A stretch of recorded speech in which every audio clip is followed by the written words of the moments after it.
All right, this is lesson 40 in the book. It's solving for one variable. I oftentimes see these on the ACT. It's with an equation that you have no clue what the equation is, but they'll give you the equation and want you to solve for one of the variables. So the first thing we're going to do is eliminate the denominator. Eliminate the denominator.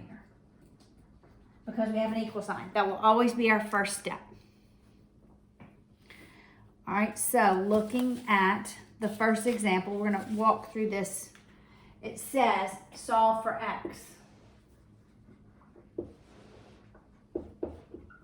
So when it says solve for x, literally what we're looking for is x equals something in these equations. We want the whole equation written as x equals a value.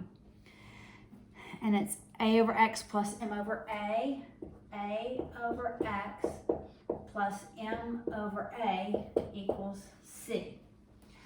All right, so the first step, eliminate the denominator. We eliminate the denominator by multiplying by the least common denominator, what it would be. And it's just going to be both of these variables multiplied. So it's going to be xa. So we multiply every term by xa, not forgetting the c on the other side of the equal sign, because that is, that happens sometimes. All right, before we multiply, we simplify. So the first term becomes a squared. The second term, my a is simplified, and we're left with mx. And on the other side of the equal sign, cxa. All right, so now we've gotten rid of our denominator. This variable that we're solving for, the second step is to move every term with an x, that's the variable we're solving for, with an x to one side of the equal sign. All right, so that I have every term that has x on one side of the equal sign, every term that doesn't have an x in it is on the other side of the equal sign. All right, things like this is what you forget in your higher level maths. All right, so this is the only term that has x in it that I need to move to the other side of the equal sign. I do so through subtraction on both sides. I'm left with a squared equals cxa minus mx. So now my terms with x in it are isolated on one side of the equal sign.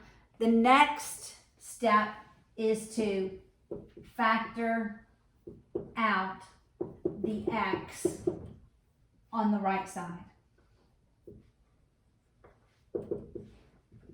All right, so literally I'm factoring out the x. When you factor, it's literally as though I'm dividing each term by x to put it out in front of it.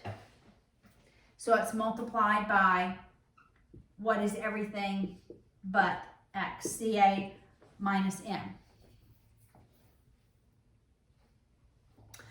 And then my fourth step is to divide by what's not x, what's inside the parentheses. My parentheses on both sides. So I divide by ca minus m over ca minus m. Why can I divide by that binomial? Why can I divide by that binomial?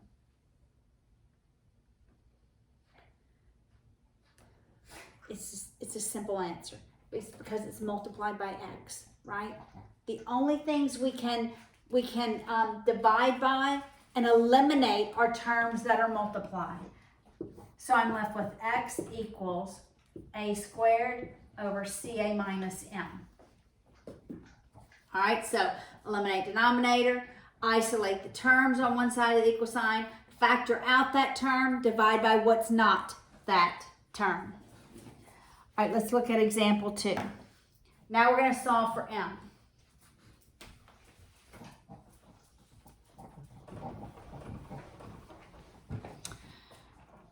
We're going to solve for m, and the equation is x over m plus c equals y over a. Plus c equals y over a. All right, first step, multiply by what would be the common denominator every term. And it would be, what would it be? MA. MA, every term. MA. And we simplify before we multiply. So my m's going to eliminate in that term. My a will eliminate in this term. I'm left with ax plus cma equals ym.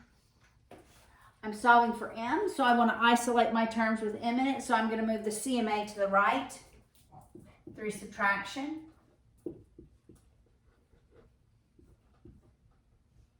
And I'm left with ax equals ym minus cma.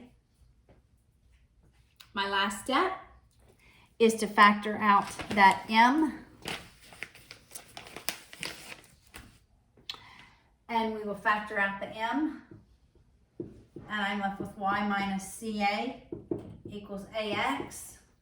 Then I divide by what's not m, by that binomial that's left once I factor out the m. And m equals ax over y minus ca.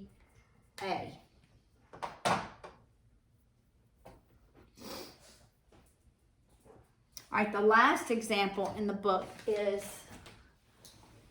on the next page.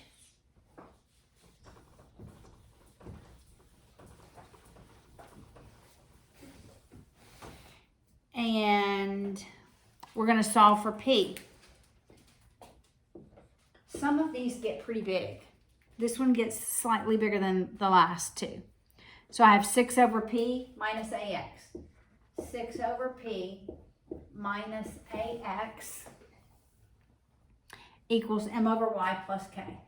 Equals m over y plus k. 4 terms, it's going to be a little bit bigger. All right, so I begin by multiplying by the common denominator. That common denominator would be py. Every term by py. Well, that one's not much better, is it?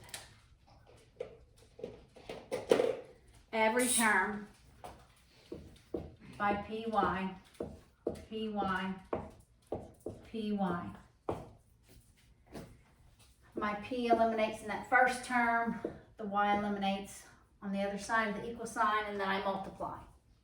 So I'm left with 6y minus axpy equals mp plus kpy. I'm solving for p, so I need to move this axpy to the other side through addition. So I'm going to add axpy on both sides. It eliminates on the left-hand side. I'm left with 6y equals mp plus kpy plus axpy. My next step is to factor out the p on this right-hand side out of every term. So I'm left with 6y. I factored out the p. I'm left with m plus ky plus axy. Then I divide by what's not p, which is a big term, m plus ky plus axy, m plus ky plus axy. And now I have p equals 6y over m plus ky plus axy.